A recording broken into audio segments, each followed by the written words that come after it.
Hey everyone! Merry, happy, jolly holidays! Thanks for joining us for episode 3 of Lisa and Kaitlin's Holiday Movie Club. That's what it is.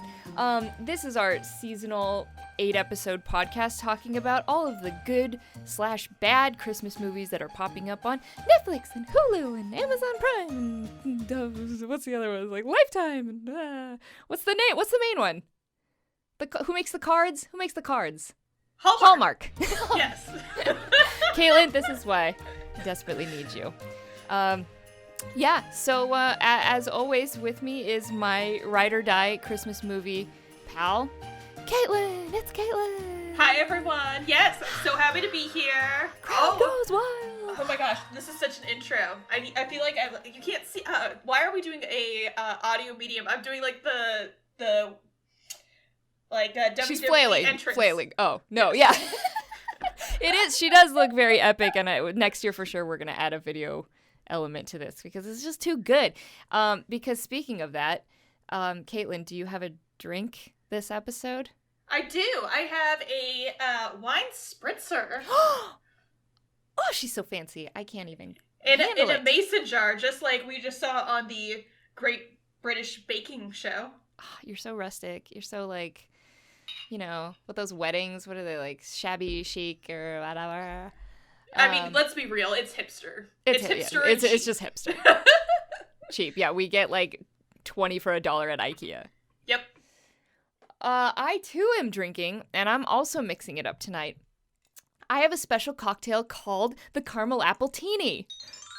It's amazing. It is, I was going to say equal parts, but that makes me sound like an alcoholic. It is like 1/3 caramel vodka and 2/3 apple juice. That's correct math, right? It's delicious. So you got to get the good. So how to make a caramel appletini? You got to get the good apple juice. We're talking the Simply apple juice in the fancy bottle. And I don't remember the brand of the caramel vodka, but I'm sure you can use like Effin or whatever. And then you mix those together. I just eyeball it. And it's absolutely delicious. You add a little ice in there, and it's very holiday-y and scrumptious. Can I say scrumptious? You can say scrumptious. Yeah. And that sounds delicious. I have another cocktail that I'm going to hit you with. Can I start over, Kaitlin? Yes, Lisa. Yes, thank you. I have hit you with hit you wick. Is it a candle cocktail? Is that why you're gonna use an old candle holder and make a cocktail in it? You melt a candle and then you pour it into a glass. Next week I have a very epic cocktail called Lisa's Eggnog Surprise, and you're gonna want to tune in for it. I'm teasing it right now because it's so good, and it's gonna make you go, what? Is this made famous by Lisa's holiday Facebook video? No, I've never talked about it before. I just recently discovered it, and I love it so much, and it's so strange that I can't wait to talk about it next week. So, hey guys, remember, smash that subscribe button and come back next week. You know how it goes. Anyway, Kaitlin, what's up? Talk about things. Yeah, so I had speaking of your cocktail, I had a very good mixed drink when I went up to Oakland. So Oakland is basically like a bunch of orchards, a lot of apple, and it was fresh apple cider mixed with champagne. So it was like a mimosa, but with apple cider. It was so good. I've never heard of that. I hadn't either until I went there, and I was like, this is incredible. This is definitely a holiday drink. It's all about the fresh apple cider mixed with a brut like champagne or sparkling wine. It was on point. Let's do that for like our final episode or like episode 5, because I already teased the drink next year. I'm gonna have to do an eggnog surprise. I know. Next week. I'm so excited for some eggnog surprise. The next week, maybe I'll text you the ingredients and I'll make you make one before the show, and then you can give your review. Okay. Live on air. Yes. And maybe the legendary Judd Crawford at Satellite Radio will be very impressed with us. That's a throwback to last week's episode when we reviewed Midnight at the Magnolia. So come full circle. Yes, God, we gotta so get good that at podcasts. Satellite syndication. Yes. Sean's really got to help us with that. So apple cider and champers, episode 5. It's gonna be amazing. But we should get into our show, shouldn't we? Yes, we should. So let's break down what we are talking about this week, Lisa. No, you do it. I was talking so much. You talk now. All right. So we're gonna go. I need to drink. That's really what I mean. Yes, please drink. Lisa finally watched Christmas Catch, which I had watched last week, so we can now actually talk about it, which I'm very excited about. So there will be spoilers. We're also talking about Christmas Perfection on Hulu. We will also be covering I want to make sure I don't butcher this, the Lego Star Wars Holiday Special on Disney Plus, which we have lots of thoughts. Episode 2 of Dash and Lily. I finally watched episode 1, so I'm ready to cover episode 2 with Lisa. And then we will round it out and maybe talk a little bit about what we have next. Oh, yes, Princess Switch. We're going to end on Princess Switch because the sequel that we've been talking about has just come out where now there are 3 Vanessa Hudgens. So it's funny because our first episode, we only talked about one movie because there was really only one holiday movie that had come out. It was Holiday. And now there's just been this torrential downpour of holiday movies that we cannot watch all of them. There's so many. So we're trying our best, but we're also going to pick ones that we're interested in. You know what I mean? Like, we're going to for sure judge it by the cover and the description, and like the cheesier, the better. So Christmas Catch and Christmas Perfection are both several years old, correct? Like, Christmas Perfection, I think, was 2018. Christmas Catch was, I don't know. It looks like Kaitlin is looking it up right now. Christmas Catch was 2018. Okay, so they're both, okay. And then Princess Switch obviously was last year, correct? No. Last year or No, 2 years Princess ago? Switch was 2018. Because last year was the night before Christmas. Night with a K. Yes. So we've been Princess Switch last year. We've been waiting for this sequel. Have we? Well, don't give it away. Were we finishing that first movie just being like, man, if only we could have a third Vanessa Hudgens, that would just be the icing on the Christmas cake. And I don't know if we need to cover it in this episode, but we definitely should cover it in the next episode, is about how Netflix is creating a Christmas universe where all the things are intertwined. It's like their version of the multiverse. It is. It is amazing. Like, we have to get more in depth about that. Yeah, they reference their own movies inside their own movies. It's a movie in a movie. I thought you would want some movie with your movie, so I got some movie. Remember that meme from a couple years ago? Yes. Anyway. Or, like, the fact, we'll get to it when we get to Princess Switch, but let's dive into Christmas Catch. Yes, let's do it. That's some music that... And now spoilers are coming, so yeah, spoilers are coming. Please be careful.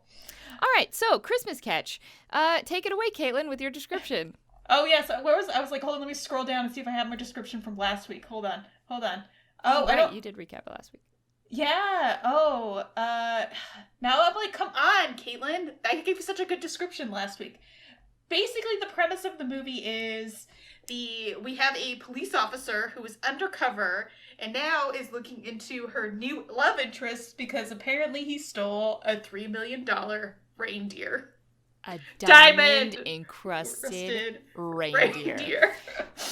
My first comment I just want to kick off is that when I heard diamond encrusted reindeer, I was picturing like a full size 6 foot tall, diamond encrusted, Sven looking jewel. Yes. I was so excited. And then at the end, they pull out this like 2-inch wide crystal diamond reindeer. I was like, come on, guys. I literally have in my notes, that's a rhinestone reindeer. I think I could get it at Michael's. Yes, you could. Yes. It was so disappointing. I'm like, the whole time I was thinking I was picturing like a Christmas decoration that people put in their front yard, you know, like the reindeer that like glow with Christmas lights. That's what I was picturing, but made of diamonds. And so when she's like, here it is, I'm like, what? No, yes, so that's not what it is. So the premise is that this woman is undercover. I don't have any names written down, so I'm like, I don't remember any names. We may have to pull up IMDb. So the woman is undercover with her partner at a Christmas tree lot who is and she is dressed up as Santa's elf, trying to catch someone as a deal is about to go down in a Christmas tree lot. I don't know what deals happen in a Christmas tree lot. But she chases them down, and they proceed to have the slowest slide over a car I've ever seen to catch them. Yeah. And then they get in trouble because they broke the guy's arm, in apprehending him because he ran. And it kicks off a chain of events that they get called in and they have to go see the chief of police, or basically their boss. Who turns out to be her mom. And it's her mom. Yes. And so then her mom gives her a hard time and kind of splits the role between, like, sometimes over here, you're one of my direct reports, but over here, I'm a mom, but I'm a cool mom, you know? And I need you to land a husband and start making babies, but also don't ever talk to me like I'm your mom. Agreed. That kind of relationship. And then they proceed to go to a singles event at a coffee house where we meet Michelle from Gilmore Girls, but with an American accent that took me off, and I had to really stop and take a moment because Michelle, and he's going to be referred to as Michelle the entire time, I don't know what his real character name is in this movie, usually has a French accent, hence the name. Yes. And seeing him do a full American accent just tilted me. I couldn't. I didn't like it. I did not like it. You even prepared me for it, and I did not like it. I mean, anybody who's listening to this podcast and actually watches these movies that we're watching for sure knows Gilmore Girls. So just, you really got to be sitting down for when he enters screen and starts talking in an American accent. I didn't like it. I'm sure that's just his normal accent. Like, I don't, well, he's like in our head, all the Gilmore Girls characters are just those guys in real life, and we looked it up. He is French Canadian, so we don't know. Yeah, we don't know. So on the way to the event, or she steps outside to take a phone call, ends up in the police lobby where she has to fix the most crooked Christmas tree that I've ever seen, that's straight up like Seussful. Like, it's like Nightmare Before Christmas Hill, stuff is falling over, and she falls off a stool and into the arms of her new love interest, who is the alleged criminal. Yes. And I'm so... Okay, first of all, here's what I want to say. The opening scene at the Christmas tree lot is terrible, first of all. That's fine. It's terrible, but it's okay. But I will say, I appreciated that it had some action, that there was actually like a chase and things happening, because the rest of the movie was so boring that I wanted there to be... I will take a terrible, cheesy chase over just sitting and like enduring horrible dialogue any day. I just so I did kind of like the beginning, however cheesy and bad it was.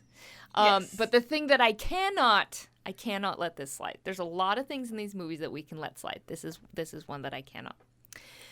So, Kaitlin, please correct me if I'm wrong. She steps outside of the singles thing where she like looks poppin', right? Like, she looks really good. Looks great. I really liked her outfit. I will say, wardrobe, hair, and makeup are working overtime on this movie. Oh, yeah. Like, it's a low-budget movie, and they're doing a lot with it. They're doing a great job with it. Yeah, she looked beautiful. She looks great. But it's after hours. Like, the lights are off in the police station. Yeah. She's just like, hold on a second. I need to go inside the police station and fix this Christmas tree. Okay. Like, already pretty unbelievable, but like, okay, we'll let it slide. She's clearly the only one in this building. So she's up on this chair, and she's so clumsy that like she like kind of steps back too far and then falls off the chair. And this dude immediately catches her and like, sweeps her up. Is like, "Are you okay?" Why is he in there? Was he such a ninja that she couldn't see him or hear him come in the door? And if you're that oblivious, why are you a detective?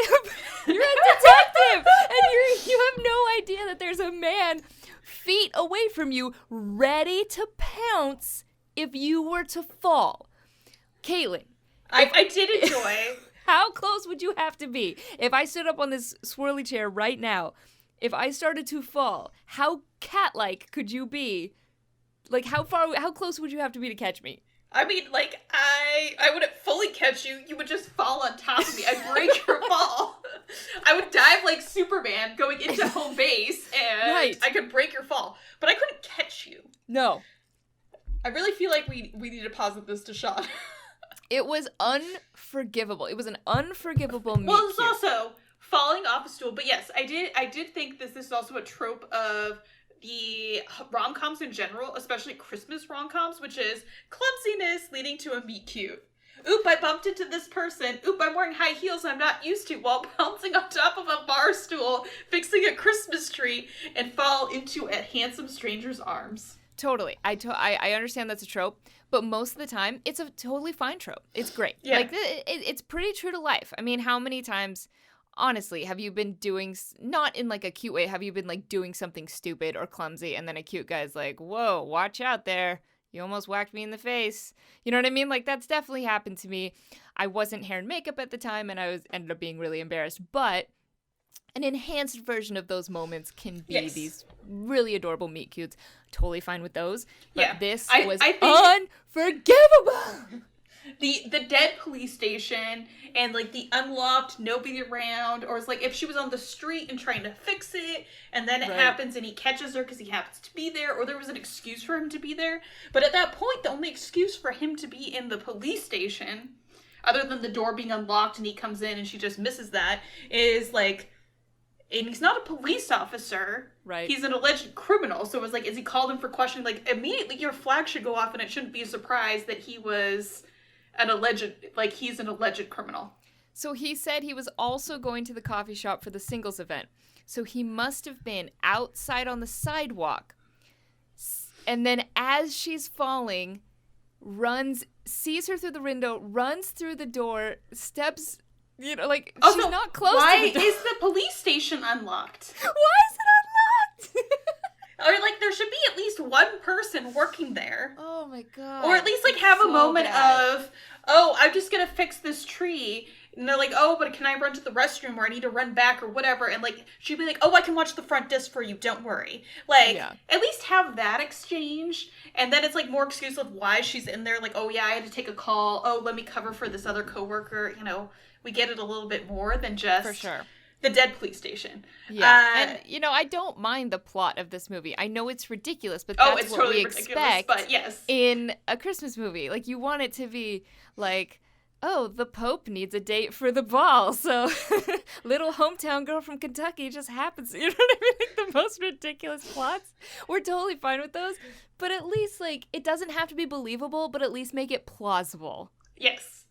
And so I did think it was... and this is also what prompted our conversation last week about height differences and what you've had to deal with as an actor. Because I don't know if you noticed this, Carson is just so tall. He's constantly leaning over, like hunched down, trying to talk to her because the height differential is just off the charts.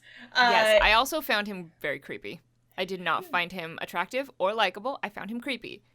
So I don't know. Maybe that's just me. So, yes, so Carson is her love interest, who we find out is a alleged criminal who apparently knew something about a stolen $3 million reindeer.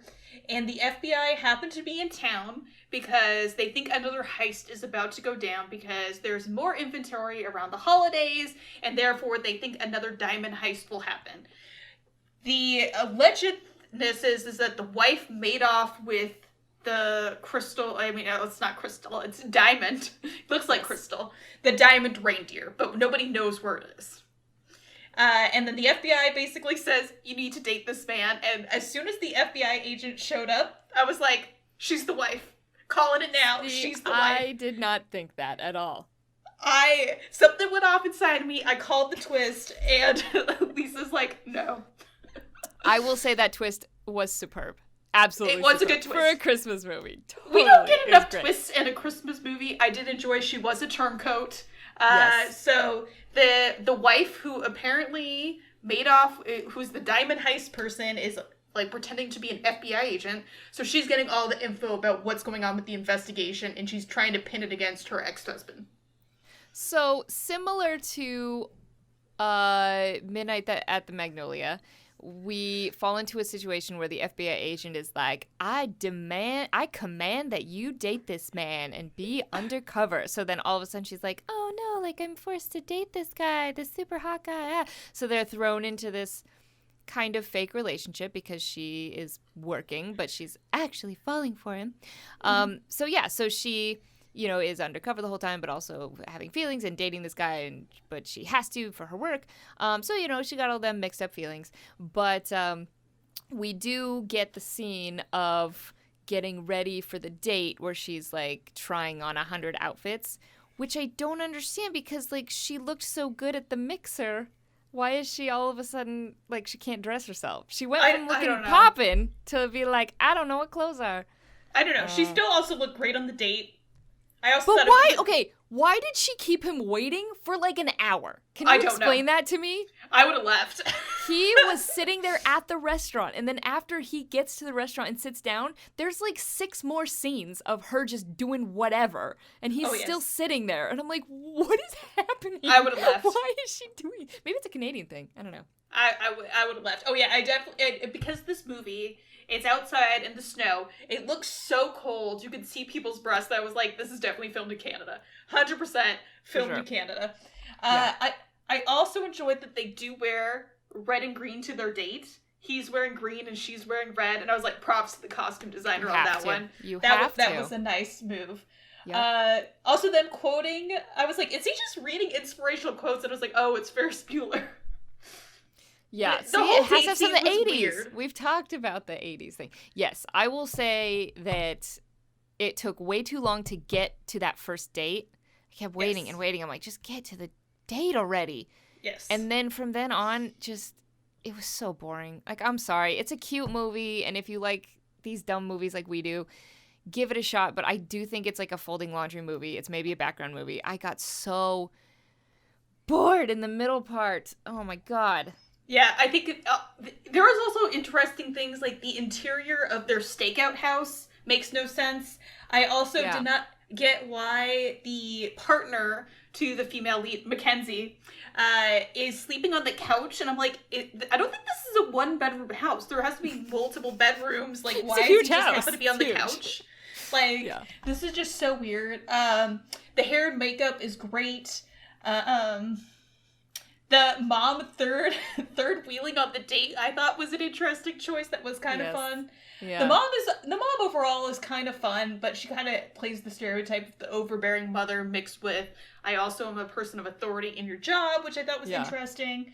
I did think it was an interesting choice when we get to when the safecracker shows up at a later date, who is a former alias of the wife, and then he just randomly, like, takes off his glasses and just starts staring at him. He's, like trying to get serious, and I'm like, why is the safecracker taking off his glasses? Like, shouldn't he keep the glasses on? Like, it was just full of random decisions that I didn't hate. And then the wife shows up at the house. She's there for the diamond reindeer, which she hid inside of an ornament that he made for his deceased mother. She smashes it on the floor. So it's like, goodbye heirloom. Oh, let me take the reindeer and then peace out. Which I was just like, oh, dang. Like, okay, one, we got a turncoat. 2, she is straight up destroying a thing that, like, you made as a child for your mother and, like, something you probably cherish. That's how bad she is. So bad. Oh, yeah. So bad. So bad for a Christmas movie. She gets caught by the police, and then he's in the ambulance, and then they start making out in an ambulance. Mm-hmm. So romantic. That's how it ends. All my movies end, yes. So, to sum up, it certainly wasn't my favorite good, bad Christmas movie, but it was cute, and it had cute parts, and I thought the main chick was great. I thought she did a great job. Yeah. If you're into that kind of thing. Yeah. But more importantly, go ahead. You got some. I was going to say, I think it's a cute movie. I thought the pacing wasn't as bad as you, but I did think the reveal paid off. I think the hair, the costume designer, like her outfits, everything was cute and well done. You could tell set decoration definitely had a very limited budget when they go to, like, the doors and it's like it's like a construction paper printed out thing that they pasted and it's like chief of police. Yeah, I noticed that too. But yeah, I mean, if you like it goes with it. Yeah, I would recommend it. I think it's fun. I think you could, like Lisa mentioned, you could fold laundry to it if you wanted to, but, like, you have to go in knowing it's ridiculous. Like, there's a $3 million diamond encrusted reindeer. Yeah, it's on Netflix, and yeah, I'd say most of the movies that we talk about on this podcast, you have to be prepared for this kind of ridiculousness going in. So yeah, but let's move on to a movie called Christmas Perfection, aka The Perfect Christmas Village, as it is known in the UK, which I would say is a far superior name to Christmas Perfection, because Christmas Perfection could mean anything, but The Perfect Christmas Village instantly gives you a picture in your mind of what the movie's about. So let's just go with that title. Yeah. Kaitlin, take it away with the logline, or short description, whatever you want to do. Shit, I should have written this before. I was like... I love springing this on you. I love you not being prepared. I also wish I would remember all these people's names. No, I always do not remember any character. I only remember the guys' names. Isn't it like Tom and Brandon? Yes. So our main protagonist puts too much pressure on herself when it comes to the holidays and ends up sucked into a Christmas village. You're doing great. Keep going. I'm trying to do spoiler free, but I suppose at this point we've given the spoiler warning. Spoil it. Who cares? So she's very into Christmas. She puts a lot of pressure on herself to make the perfect holiday, the perfect Thanksgiving. She's one of those staunch believers that the day after Thanksgiving you can put your Christmas decorations up. So she waits till midnight. She puts up her Christmas village. Her friend Brandon breaks something that happens in the Christmas village. She goes to replace it at 2 a.m. Magically, there's a new piece in there, and guess what? She gets sucked into her Christmas village in Ireland, where every day is Christmas on repeat. Every day is Christmas. Yes. Every day. So her parents are Irish. And well, is it? I couldn't tell. Is the dad also Irish at the start? I thought he magically became Irish.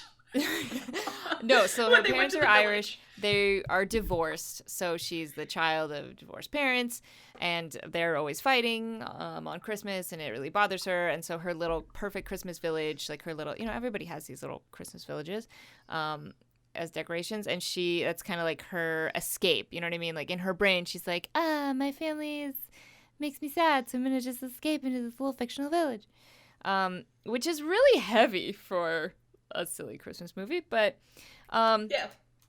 so it's I was nervous when Kaitlin recommended this movie to me because Ireland is very near and dear to my heart, and I visited recently, and you did too, Kaitlin, right? No, I didn't go up to Ireland. I only did England. Oh, you didn't go to okay. So I always wanted to go though, but yes. So I do have questions about the Irish accuracy of this movie. Yes, so I mean, I'm obsessed with Ireland. Like that's my happy place whenever I'm stressed. Like I just remember my trip back there. I've made some lovely, lovely friends who live there, and I talk to almost on a daily basis. I've learned so much about the culture and just everything about their way of life and how they talk and what they're interested in and what even sports over there. So I was really nervous about this because I'm like, oh my god, like are they just gonna totally just butcher it? Is it going to be full of stereotypes and leprechauns and like horrible stuff? So I was really nervous. They didn't quite butcher the Irish culture as much as I was expecting. Like there's no leprechauns and not everyone's like drunk and all that stuff. I mean it was pretty cheesy, and I would say that it definitely didn't need to be in Ireland. So when she's transported from wherever she is in America, I forget, to this perfect Christmas village, like the whole thing is that it's in Ireland and everyone talks with an Irish accent. But outside of that and like some really cheesy Irish step dancing, there was nothing about it that needed to be Ireland. Like it could have been Swedish, it could have been Scottish. Like they didn't really. I don't know. I mean, they did film it in Ireland, so props to that. There are some of the actors are definitely Irish. Yes, I appreciated that. That. So they are not just doing the accents. I think we know where we're at when the movie opens, and I immediately wrote, "What are these fonts?" Yes, Classic. It's just like the Gaelic most fonts. Yeah. Well, they're like cheap fonts, like cheap Yes. Christmas fonts that you're just like, okay. They definitely didn't pay licensing fees to get these ones or a graphic designer to do this crawl. I did enjoy her profession is a Christmas card illustrator. Is the profession of our protagonist. I thought it was creative and something different. Still a little stereotypical, but I thought it was cute. I did enjoy Tom was a copywriter, and then we never went back there because we go to the Christmas village. Okay, but Kaitlin. Yes. Tell us how she's able to enter the Christmas village. Okay. What happens? I don't know if I 100% understand. Get into the portal. So, well, no, nobody completely understands, but just talk us through the series of events of the late it's Christmas night. magic. The store it is doesn't open. Need rules in this universe. Okay, so the movie opens and she's a little kid, and she gets mad when her parents are fighting. So she and her friend Brandon run into town. No. Fast forward. I'm trying to ask you something. Oh, okay. You're trying to talk about the store. There's a purpose. Okay. So when they run to the store, and she looks in as a kid, she sees the village, and there's a woman in the window. Is that the Christmas witch? Like she's been watching her for years. Yes, that's how we will refer to this old, creepy woman. I believe her name is Elsie, but I really don't think they ever use it in the movie. But yes, I was like, she's a Christmas witch. So it seems like the Christmas witch has been following her since she was a child. She goes to the holiday store, I suppose. It's like, I would need to replace this building in my village that broke. So she's like, do you have anything from Ireland? She's like, oh yeah, here, have this post office from Ireland. She goes there at 2 a.m. Yes, at 2 a.m, which it just happens to be open. And she's like, oh my god, I can't believe it's open. Yeah, you don't go there at 2 a.m. Anything happening in a store at 2 a.m. is not a business that you want to be part of. No. No, this is not a 24-hour shop. So she gets the post office, and then she gets a statue that supposedly looks like the Christmas witch. Yeah, so the Christmas witch is like, I have a little figurine that you might be interested in, and she shows her this box of. Right, isn't it like a box of figurines, or does she just hand her? Whatever, it doesn't matter. Is it a tray? Anyway, somehow, a tray. So somehow she hands her this little figurine of a blonde person, and our blonde heroine takes it, and she's like, oh my god, it looks just like me. And then they zoom in on the figurine, and it is the most grotesque, ugly, monstrous-looking little gargoyle. Like, if somebody showed that to me and was like, hey, this looks just like you, I would punch them. I'd be like, that is so mean. That's the meanest thing you could say. So yes, that's I have kind of fun. literally in my notes. Is she a Christmas witch? Nothing good happens at 2 a.m. and that is the ugliest statue of herself. Because also same thing, and I also am like, did the art or prop department really did not like her, but then they're all look kind of off. So I'm also like, did they just not know what the actors were gonna look like? So they were just like, all right, well, we're just gonna kind of make this person hope for the best.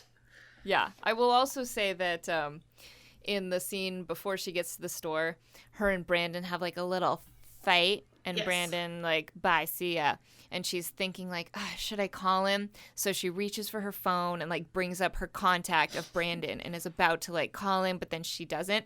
They zoom in on the phone of Brandon, and there's no number in his contact info. It's like the most terribly superimposed iPhone image on top of a black phone, and there's no number listed for him, even though they've been friends since childhood. So I'm like, oh, okay, that's fine.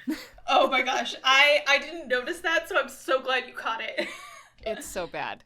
But so then she wakes up. Yes, she wakes up.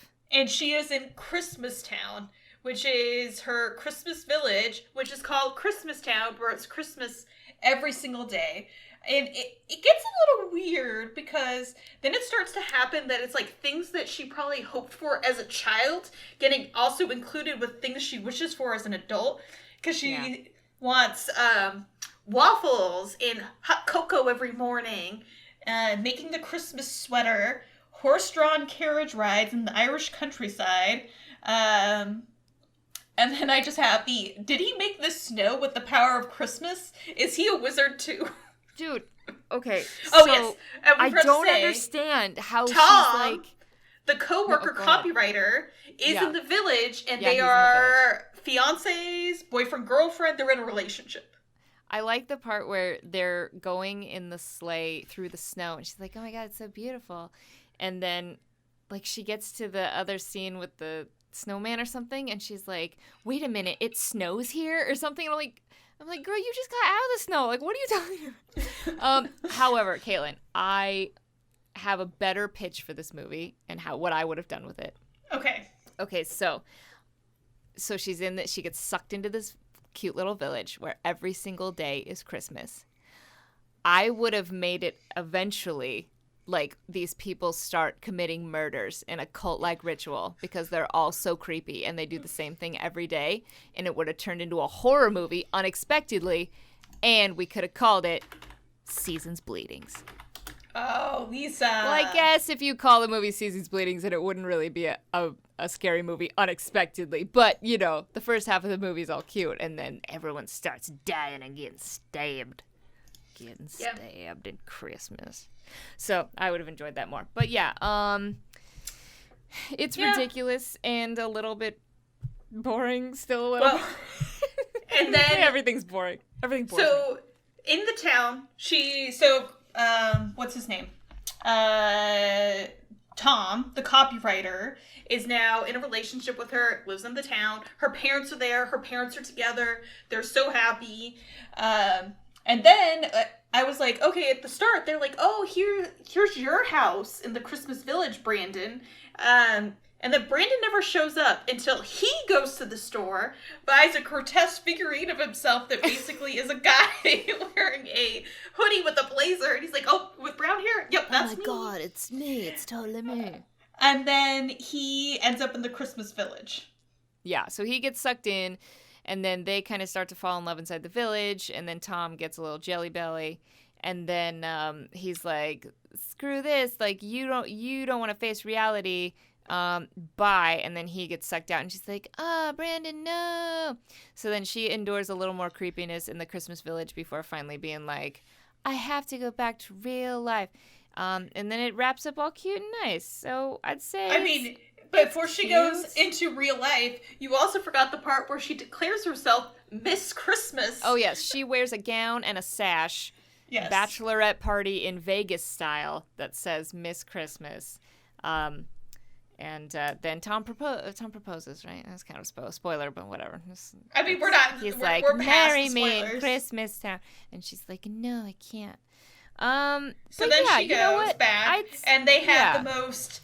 She decides, I'm not going to put pressure on myself. New holiday traditions. We might mix it up. And so they decide to have everyone's favorite food for Christmas dinner. And I was like, this just sounds like a clash of flavors. Because it's not like everyone's favorite Christmas dish. It's everyone's favorite dish, as I remember. So it's like, Lisa, if you like pizza. And I'm like, I brought Indian. Those might not go together. I don't know. I'm kind of into that. Look, I love the Vegas buffets where it's just a little bit from every country in the world. I will gladly have a slice of pepperoni next to my curry next to my orange chicken. So you're here for this new Christmas tradition. I am here for it. Yes, I agree. No, the only thing that kind of was disappointing is that, like I said, they say it's in Ireland, but really the only taste of Ireland that you get is a little bit of step dancing and some sheep. Like, they show you some sheep. I mean, a pub, but that's like, it's very European. And making sweaters. I didn't really see a lot of sweaters being made when I went over to Ireland.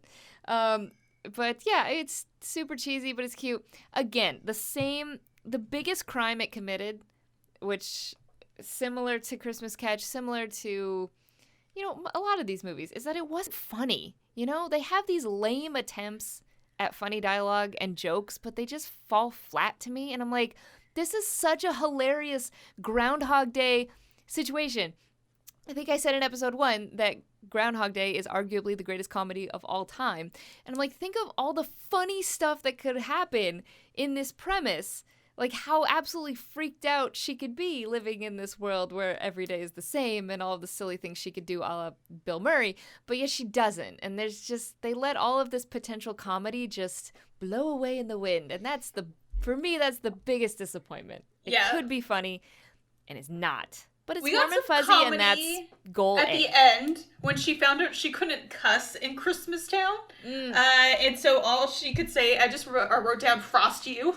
Yeah, she's like jingle bells. Like every time she get mad, I'm like, oh god. I'm sure the writer was super proud of himself for coming up with that, but as an audience, it was a little bit too late. I wish it would have been like if she was a little bit more like crude and foul mouth, like The Good Place, you know, like you can't cuss in The Good Place, so it makes it funnier when she has those interactions, you get those words. Like I think it was just like towards the end she was like frustrated, and then it was just like a stream of like, oh, okay, we said this once, so let's say it like 6 times. It's just something that like built up over the course of the movie, or it was something that was challenging for her character. But there's nothing challenging about her for this going into the Christmas town for her character. She was just like, okay, let's do it. This is great. And then she was like, oh yeah, no, maybe I don't like this.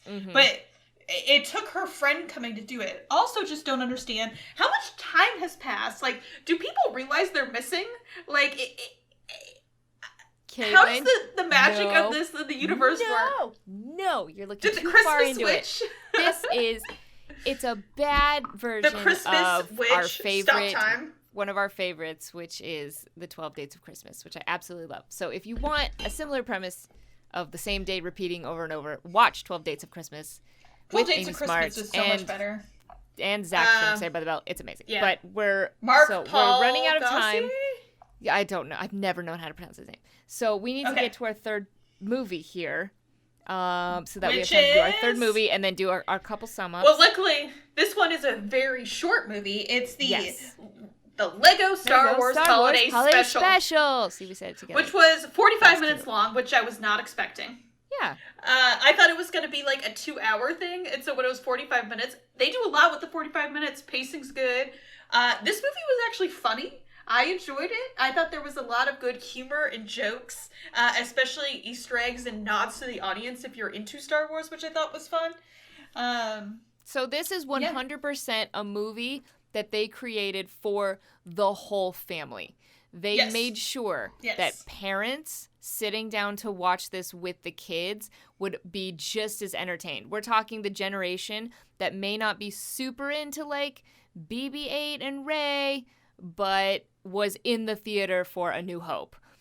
Because we pretty much visit, it's a time traveling situation, and we pretty much visit every beloved character from the very beginning. Since A New Hope. So I appreciated that because, like, you know, I could just imagine, like, you know, sitting there, like, with my dad, you know, when he was still alive. Like, he and I had our, like, Star Wars relationship, and then me and my kids now have our Star Wars relationship. So, like, my kids are super into Rey and BB-8 and, you know, Finn, and, like, they love the new characters in the new Star Wars. But, like, my dad and I were all about the original movies and Empire Strikes Back. So I could just kind of imagine like us all sitting on the couch and being like, oh, I know that guy. That being said, can you just talk us through how the time traveling starts? Because I kind of don't remember. Okay, so here's I watched it with the kids, and of course when you watch anything with a 1-year-old and a 4-year-old, like every 5 minutes it's like, I want crackers, give me something to drink. So I could pay attention, but not for every second. Yes, and I want to hear Chloe's thoughts on this once we are done. But yes, so they have, basically the premise of the movie starts, it's Life Day. Yeah, Life Day? Yeah. Yes. It's Life Day. Their version of Christmas. It's Life Day. Which is their version of Christmas on Chewbacca's planet. So Chewbacca's family's coming to town, and they decide that they're all going to celebrate. Rey is thinking that she is not a good teacher because she's trying to teach Finn, who we get the confirmation that he is Force sensitive. So that was a win that we all kind of did not get in the movies, but we kind of got teased to on Rise of the Skywalker. So by canon's sake, this says, like, yes, Finn is Force sensitive and he's going to become a Jedi, which I think is awesome. Yeah, it's great. So she feels like she's failing as a teacher, and she finds out in one of the books that on Life Day, if she goes to this specific Jedi temple, she'll figure out the best way that she can teach the next generation. So she leaves Life Day, where Finn, Rose, and Poe are making the preparations to make sure Chewie has the best day ever on the Millennium Falcon. She takes BB-8. She goes to the temple. At the temple, it seems to be a combination of kyber crystals that's sitting within the Jedi Order insignia. she takes it, and then it opens a portal, and she starts traveling through time. And so she starts seeing all the different Jedi Masters. So she sees Qui-Gon and Obi-Wan. She sees Luke and Obi-Wan. She sees, I'm trying to think of who else she Yoda. sees. Oh, Luke and Yoda. In the swamp. Yeah. Yeah. So, and there's some fun digs at the prequels, and then she ends up going and seeing Anakin and Obi-Wan. She gets to a certain point where she ends up in her last time that she's like, oh, maybe I should go back. Maybe I've seen enough. And she ends up with the Emperor and Darth Vader. Yes. Yes. For a big, epic scene there near the end. Yes. Right?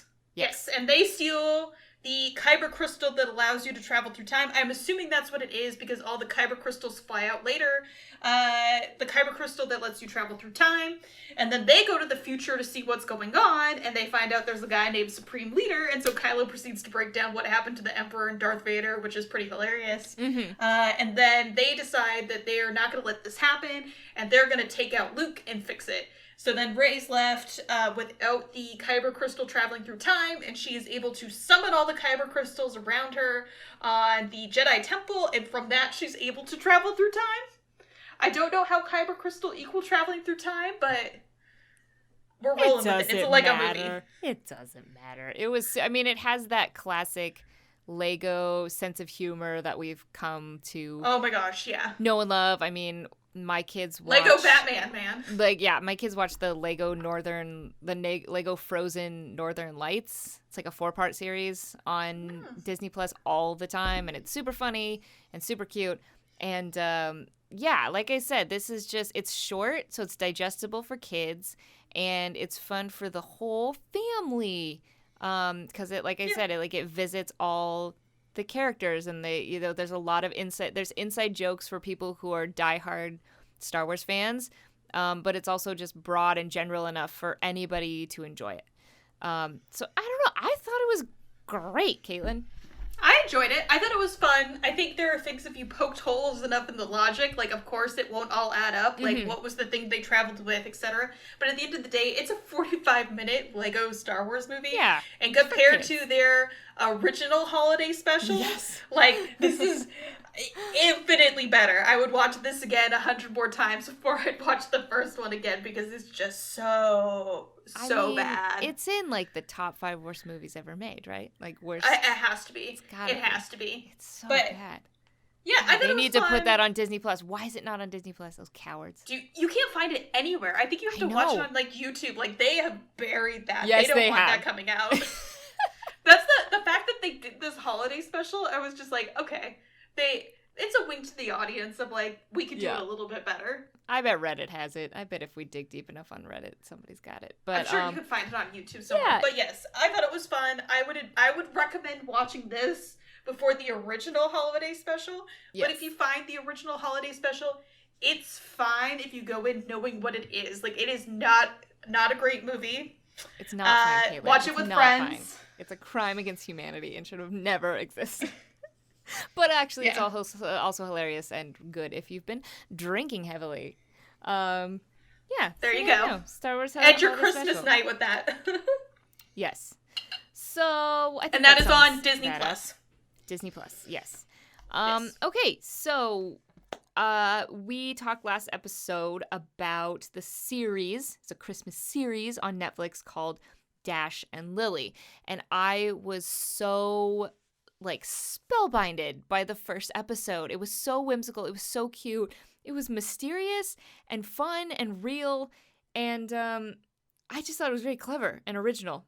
I was using a lot of words to describe the show. But I really liked episode 1. And Kaitlin and I did a blood oath that we were going to slowly watch the series as our podcast went on and then watch the final episode for our final episode, and it was going to be all super hunky-dory and great. But then Kaitlin just went and watched the whole thing. Yeah, I totally... So I started watching it with 2 of my other friends, and we're we're only on episode 2. Maybe we'll do one more. And we got to episode 3, which we will talk about next week, but it's fantastic. And then we just kept going. We finished. So definitely can now talk about episode 1 and 2. I would recommend, if you are going to watch this, watch 1 and 2 back to back, because they do build off of each other very nicely. Yes. I mean, it's actually it's a great advertisement for the show that you did binge it. You know what I mean? It's not like you couldn't take it slow. You had to be like, I got to keep watching it. So that's a good thing, that it's so bingeable. And she found it so cute that she couldn't stop watching. I have kids and they don't let me do anything fun. So no, they do. But I can only This is not a kid-friendly TV show. It's not a kid-friendly TV show, so I can't play it while they're around. So I have to use those precious nap time hours, or after hours to watch it. So I'm only on episode 2, but I think it's really cute. So you're gonna get episode 1 from the guy's perspective and episode 2 from the gal's perspective, from Dash first and Lily second. And it kind of tells the same story from two different perspectives, and they're both radically different points of view, but both these kind of lonely characters looking for fulfillment at Christmas time. And the way that they're interacting is so unique. It's sort of, again, like, I don't really want to spoil it yet because I don't know what's coming next, but they're kind of communicating back and forth through a notebook that Lily has left in her absolutely favorite bookstore, and she has never found a love connection, and Dash is kind of a loner and he hasn't really found his love connection, so they're experimenting with this new way to meet someone like-minded at Christmas time, which, again, very, very cute. I can get behind a scavenger hunt, any kind of mystery. I love the National Treasure movies, so you know what? I think it's great. I mean, not to compare this to the National Treasure movies, but you know what I mean. That's another podcast. I did enjoy in the episode 2, we kind of get Lily's side of the story, as Lisa had mentioned. I did enjoy that we got the introduction to Lily's family and Langston, her brother. I think Langston, I have to be honest, is one of my favorite characters in the series. Langston rules. Yeah, Langston awesome. Is just great. Like, he's the big older brother who cares, who's a little bit more carefree, that tells you to, like, go out and, like, stop thinking about stuff and just go have fun. And I really enjoyed him as a character. I just thought he was just super interesting and added a good dynamic to Lily, especially given that Lily tends to be a little bit more of a loner, that she doesn't have that friend. She doesn't have that BFF like Dash has Boomer, and I enjoyed Boomer as a character as well. I thought Boomer was super great as like a best friend. And so I also enjoyed the reveal in this episode where we find out that Boomer actually met Lily, and he did see her and caught her in the pizza shop when she leaves the notebook for Dash, and that they have their interaction together, and that she decides that she's going to get a little bit of revenge on Dash, and that's why he goes and gets the Santa cap, steals it, and gets out of there because he tried to trick her instead of doing this fair play. Or following the rules as they communicate. I think the best part about this show is the balance of characters. Agreed. And I mean that so you get Dash, who is this, like, brooding, angsty, doesn't like Christmas, kind of hates everything type of character. He's like a stereotypical hipster. Yeah, and by himself, that would get a little old, but he's balanced out by his best friend, Boomer, and so they have a great dynamic, and, Boomer's kind of over the top excitable, and Dash is the opposite, so they even each other out, and that's a great dynamic. And at the same time, Lily is pretty annoying and pretty insufferable. So I think her by herself, I'm not sure I could stomach an entire episode of just her perspective. She is balanced out by her extremely likable gay brother, who is super funny, a great character, great actor. And it turns out that he's kind of like the puppet master behind this whole scavenger hunt, which I love because they take her, if she was like this super annoying girl and she was the mastermind behind all of this, I don't think it would work. So the fact that she's like, she's so uptight and she's the one saying like, no, I don't think we should do this. I don't think it's a good idea. But her brother's like, no, like, it's cool. This will be great. I really liked that because, again, it balanced it out. You take, kind of a, uppity character, like annoying character balanced out with the, super likable brother. I do like Lily, though. So I like all the characters. I think it's great casting so far. I can't wait for episode 3, even though you already know what happens. I also enjoyed the introduction of Jeff the Elf. Do you like Jeff the Elf? Yeah. Jeff the Elf and how he hung his picture up at the pizza shop. Yeah, that's a super LA thing. Isn't that an LA thing? Like every restaurant you go in, there's just heads. Oh, yeah. I guess it would be New York. Yeah. Every restaurant you go to, there's just signed headshots all over them. So many signed headshots.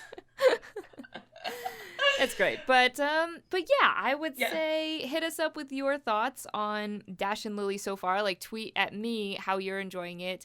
Because, all these other movies, we watch them, and then we have the full picture, and then we talk about them on the podcast. But this is kind of an ongoing story that that's developing as our podcast is developing. And Lisa's watching slowly, so do not tweet her spoilers. No, just don't do it. Just don't do it. I will say episode 3 was my favorite of the entire series, so I'm very excited for you to watch it, and we can talk about it next week. Yay! Okay, so speaking of next week, we have one more short thing.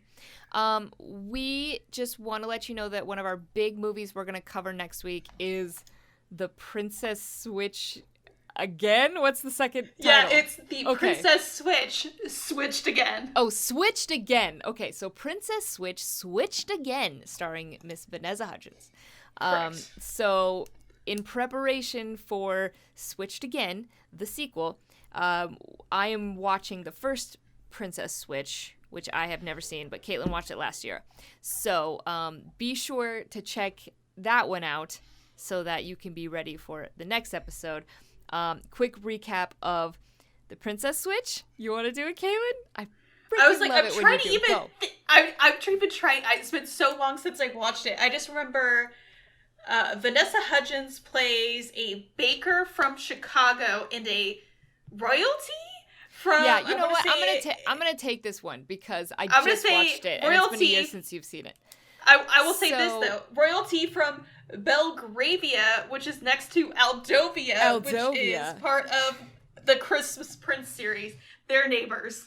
Yes. So it's a Parent Trap situation, kind of.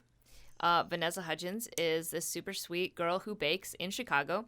She enters a baking competition in Belgravia.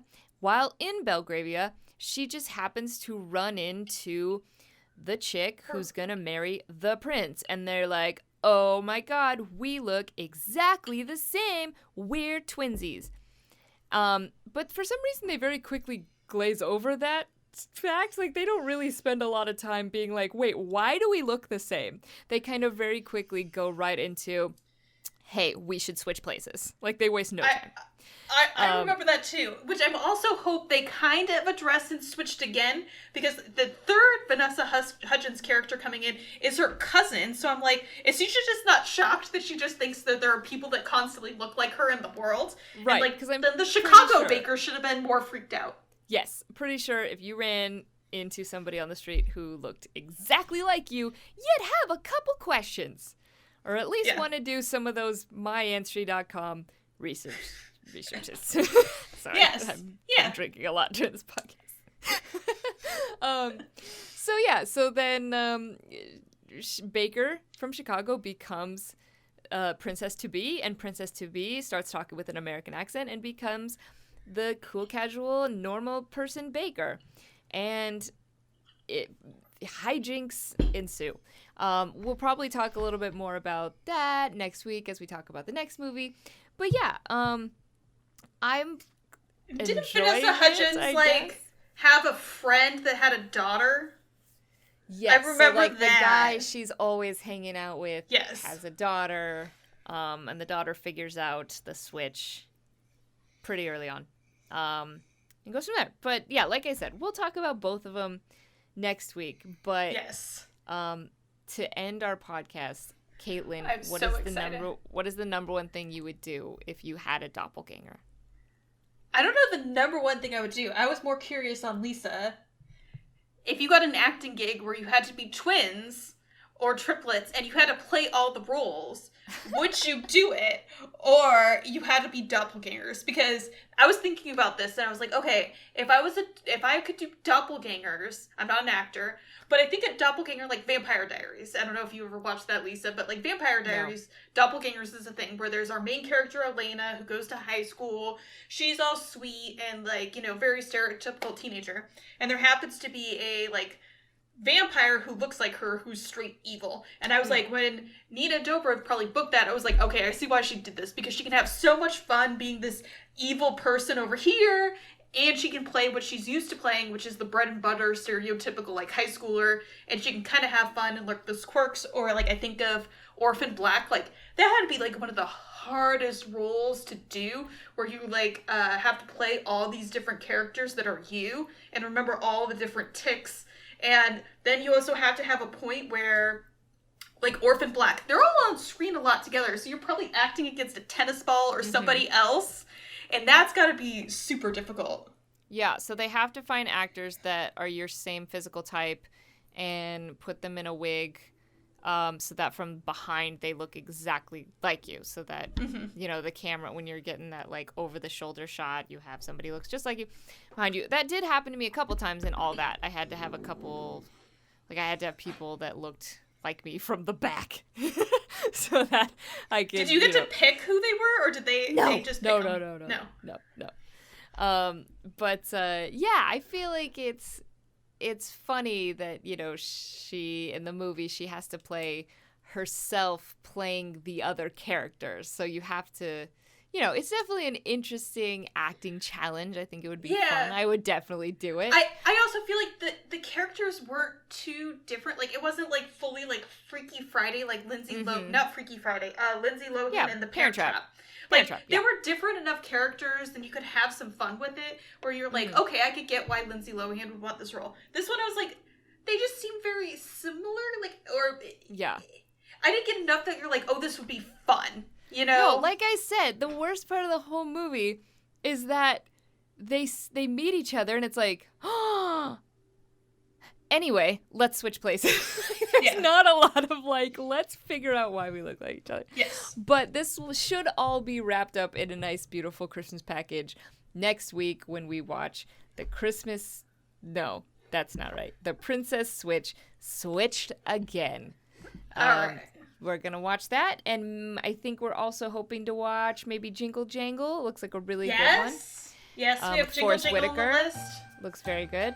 What else do we have on we the list? we should talk about Holiday Home Makeover with Mr. Christmas on Netflix for a little change up. It's like a reality show where this guy comes into people's houses and it makes them way more Christmassy than they are, and that's kind of fun. And it's hosted by Mr. Christmas. Yes, his name is Mr. Christmas, and that is how you will refer to him, Kaitlin. Wow. Have a little I thought Paul Hollywood had a good name, and you're telling me Mr. Christmas is hosting a show. Oh, Paul Hollywood. We're big British Bake Off fans, and today we got to see the handshake for Peter, and we Peter! Teared up a little bit. I know. So I also can't wait. We'll also discuss when it comes out is the holiday edition of the Great British Baking Show with the cast of Dairy Girls, one of my all-time favorite shows. But until then, I've been Lisa, and she's been Kaitlin. Thank you for joining us for episode 3. We love doing this so much, and you know what? We love you. Hit me up on Twitter at Lisa Foyles, and buy my book, Ash Ridley and the Phoenix, for a young reader in your life for a Christmas present, because it's going to be awesome. And Kaitlin, plug your stuff. Go. So you can find me on Twitter and Instagram at KStewTurley, and of course you can always follow Puns on Instagram. He usually appears on my Twitter and Instagram as well. His is at Puns of Damage. I also want to give a shout out to Lisa, who's been doing a lot of cool stuff with the Warp Zone. Our friends, the Warp Zone, that you should go check out. Lisa was in an Among Us video. You just did a Mandalorian video too, right, Lisa? Yes, I was the narrator in a very cute Mandalorian video that they did about Din Djarin raising, the child, and it's little baby Yodes learning about fatherhood and the joys and difficulties. It's super cute, and they did an amazing job on it. So check out our buddies over at the Warp Zone. Until then, we're out. Man, I'm so glad that we are so good at podcasting and we rehearse everything before Oh we're yeah, done. we totally do. We totally But right now do. there's really jolly, there's Jingle Bells is playing right now. Ding, ding, ding. Okay. So we all feel good. All right, we love you. Bye, everybody. Bye. Bye.